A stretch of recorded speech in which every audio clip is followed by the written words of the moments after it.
Welcome to the Career Success Secrets Show. I am your host, Mike Tomasello. Thank you so much for being here. Today's episode, we are revisiting a topic that we have talked about a few times before. We are talking about resumes.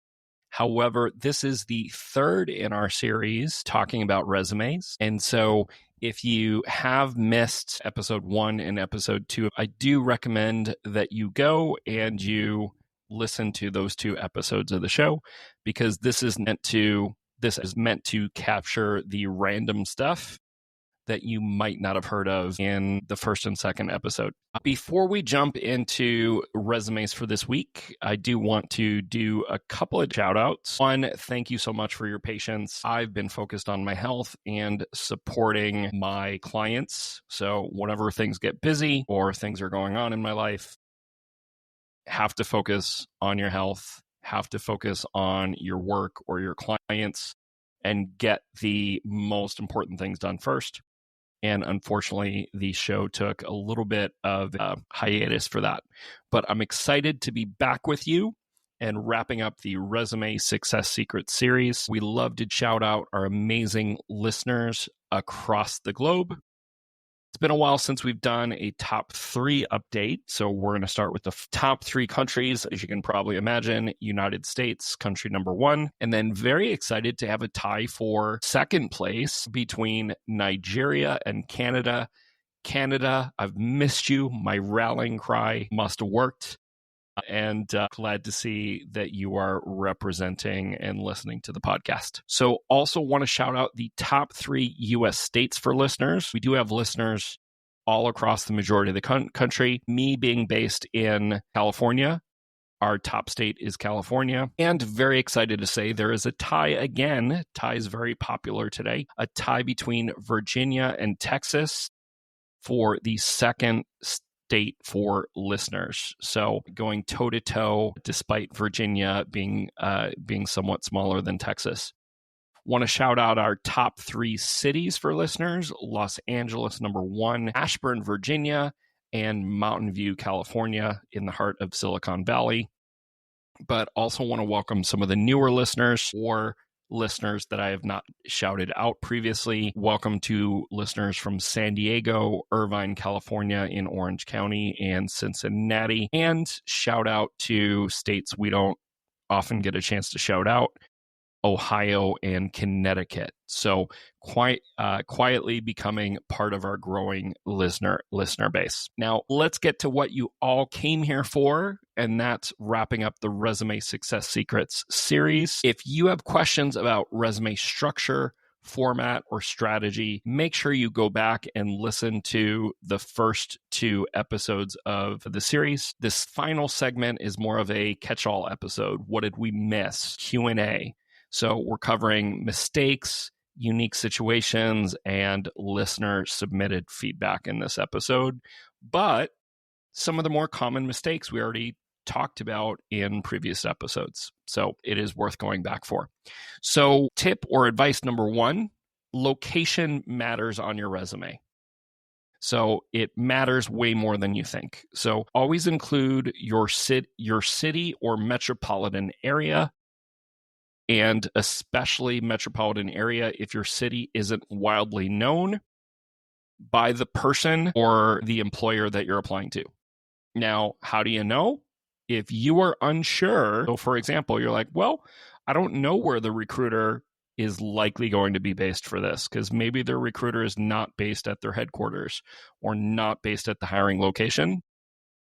It is way safer, and you're likely to get better results if you list the metropolitan area, because they're going to be more likely to get a sense of comfort or connection with you if they know what part of the world, what part of the country, where you're coming from.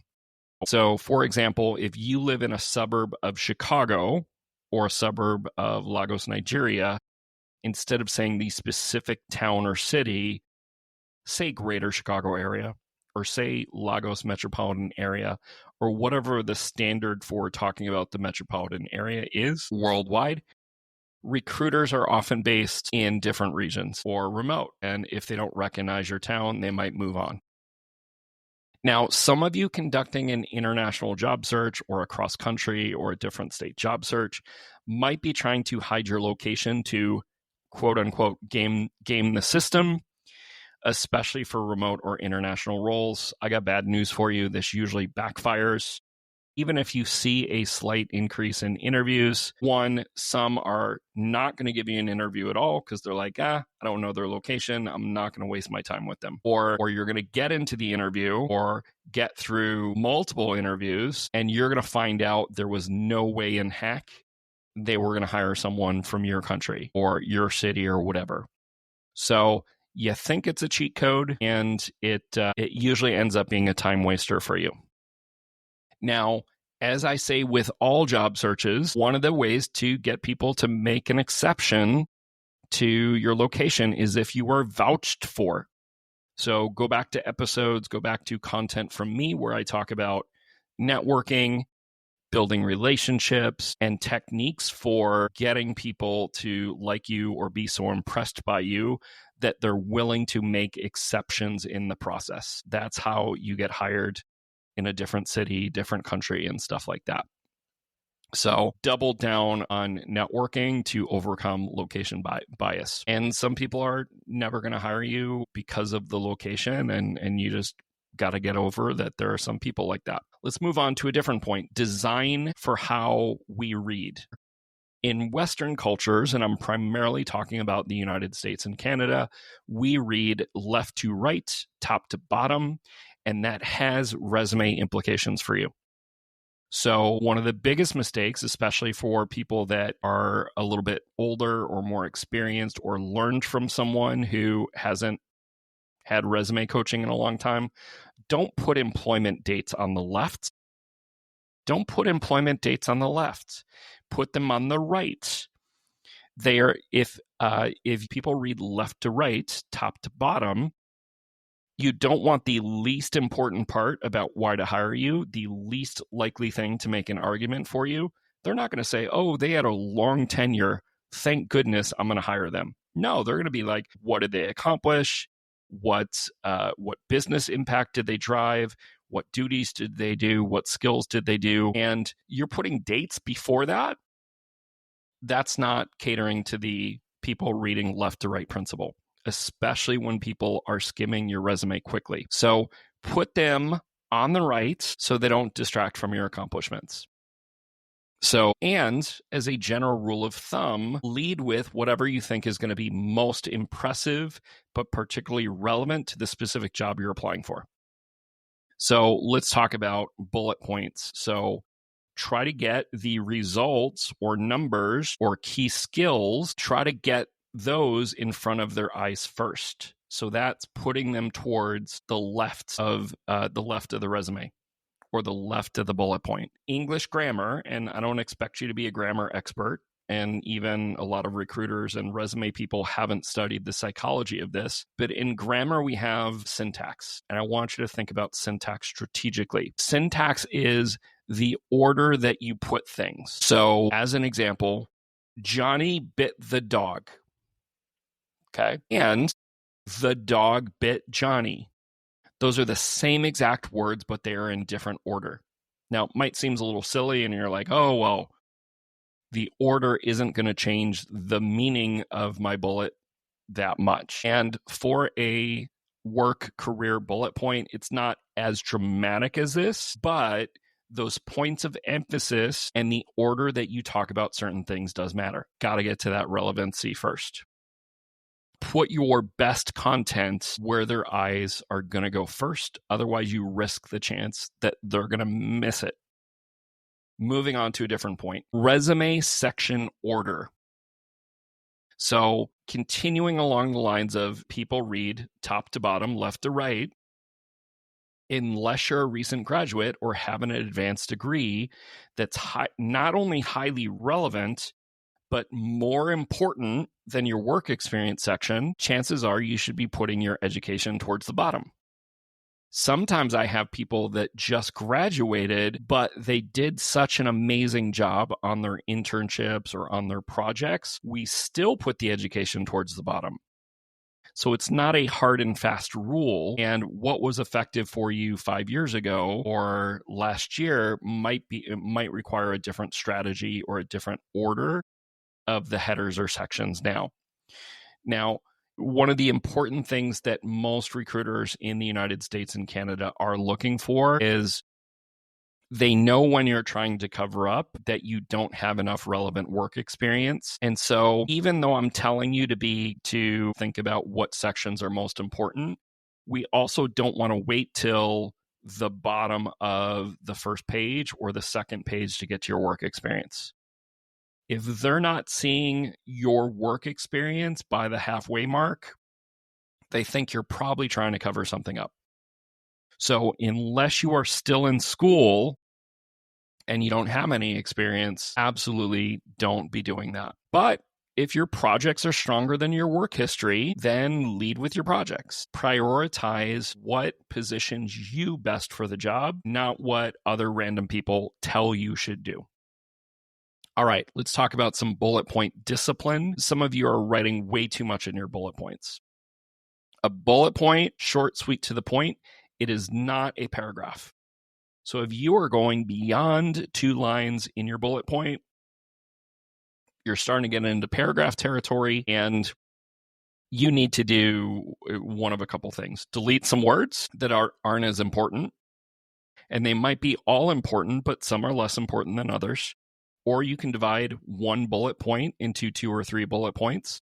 There is no hard and fast rule that the entire story or the entire example must be covered in one bullet point. Readability and structuring your information so they can read it fast without missing anything important is the most important thing. All right, resume customization strategy. So want to give a shout out to Andy. Andy asked a really good question. He said, is it better to use a single version of my resume and search for jobs that match, or to customize each one? Here's the truth. The best approach is somewhere in the middle. The best strategy is somewhere in the middle. One resume can't do it all, or in very rare cases, especially if you're exploring different job types or titles. So for each significantly different title that you're going at, you're going to need a focused version for each target role. Now, hopefully, as we've talked about, you don't want to focus on too many different types of roles, because then you're scattering your time and your energy and you're diluting your efforts. But if they're somewhat related, or you only have 1 or 2 of them, you're going to have different versions for each role. Then you're going to lightly customize for each specific opening. Now, most people take the customization to the extreme, and they spend an hour, 3 hours, 5 hours customizing. And that can be great or okay, especially if you're using artificial intelligence to speed up that process. That 1 hour, 2 hours, 5 hours, that might be taking you a week to do. Or it might be exhausting you or taking time from other things you can be doing in your job search. So what I would rather see you do, I would rather see you set a timer for 15 minutes, pull out the job description, and say, okay, in 15 minutes, what are some keywords that are no longer relevant that I can switch out? What are some keywords that I can add? Change the syntax of the words in bullets, the order of bullets, the order of sections. Change that stuff as your customization. Get the easy, quick wins, and don't worry about changing every single line or whatnot. And if you're changing a whole bunch, that might be a sign that you're focused on too many different types of positions or stuff like that. So if you're spending more than 30 minutes or an hour, you're either applying for too many different types of positions, or if you're not applying for too many different types, you're still overdoing it. You're overthinking it. Speed still matters in the job search. Unless you're networking, and I recommend you always be networking, but unless you're networking, you have to be one of the first 10 to 100 applicants. Otherwise, the number of interview slots that are potentially available to you are decreasing, or maybe they're no longer available. All right. So a number of you submitted resumes to me, and so this is for you. So shout out. So some of you submitted resumes to me that have photos on them. If you're applying to jobs in the United States, Canada, or Western Europe, do not include photos on your resumes or your CVs. Check what the expectation and the norm is in your country or for the countries that you're applying to. So, for example, I know that in India, it's a lot more common to put a photo on the resume. But here's the thing, it's not required. And it's becoming a lot less common, even in India, to include photos on the resume. And even if my recommendation is, regardless of how amazing you think you look, my recommendation is that you avoid potential discrimination or assumptions that people make about you by how you look, and you just leave it off of your resume unless it is required by the employer and legal in the country that you're applying within. So, woo, that one got me fired up. So another mistake that I've seen, and it's not a hugely common mistake, but as LinkedIn adds more and more features or things to its profile, sometimes people get affected by that. So some people are including stuff they're seeing LinkedIn ask for on their resume, even though most people aren't looking for it. Just because LinkedIn added a feature doesn't mean it belongs on your resume. The two that I specifically saw, don't mark your jobs as part-time, contract, or volunteer. So they don't need to know that. Now, there is an exception with the contract, which I am going to get to. The moment you put part-time, volunteer, they immediately discount, like, how much impact could he possibly have done part-time or as a volunteer, or the work's less important. People are making these judgments subconsciously and not even intentionally. We don't want anyone reading your resume to accidentally undervalue your experience. Let the bullets speak for themselves. Let me circle back to the contract thing. Generally speaking, for most situations, I don't worry or encourage my clients to emphasize that a role was contract or not. Now, the exception for that would be if the company you're contracting for explicitly said that you are not allowed to tell people that you worked here, then you need to call out the contract opportunity. Or if you had a contract, particularly a short contract under a year, then you start worrying about stuff like, are they going to misinterpret or be hard on me because I had a short tenure or I have a gap or whatever, in which case calling out the contract can be helpful. So this is not an exhaustive list. Different strategies might be available, and that's the benefit of hiring someone like me. If you can afford it, not everybody can afford it, to see what other options might be available for you to present yourself in the best light. Another mistake I've seen that I think is being driven by LinkedIn profiles is some of you added an isolated list of skills at the bottom of each work employment for an employer. So you might have bullet point, bullet point, bullet point, and then skill number 1, comma, skill number 2, comma, skill number 3. And recruiters hate that. So now they are looking to know what skills you learned at what jobs as much as possible. So you want to take the extra step and create bullet points where you can actually include the skill in the bullet point or include the technology in the bullet point. If you're just creating a list at the bottom, it's going to look like you're keyword stuffing, even though you're using LinkedIn as an example, and it's not necessarily going to work for you. So titles for entrepreneurs, side hustles, business owners, founders, I love you. I'm a business owner. I'm an entrepreneur myself, but unless it specifically calls for it in the job description, unless they say they're looking for a founder, unless they say they're looking for a CEO, unless they say they're looking for someone who's entrepreneurial or has created their own app or whatever, stop using the word founder or stop using the word CEO unless you're at the CEO level and applying for CEO or vice president level jobs. That would be the exception. Instead, pick a title that reflects the work that you actually did. So marketing strategist, operations manager, software developer, business analyst. So as long as you did some of those duties while you were running the business or starting the business, then that is okay to do.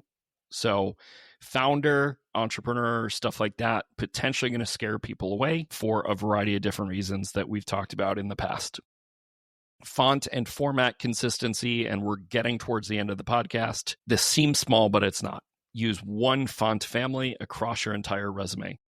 If you're using Arial font or Times New Roman font or Georgia or Garamond font, use it across your entire resume and double check that you didn't accidentally use two. Keep font sizes consistent across as much of the resume as possible and from section to section. So the majority of your resume should be one size font. For some people, it's going to be 10-point font. For some, it's going to be 10.5. Some, it's going to be 11, 11.5, 12. Never going to be smaller than 10.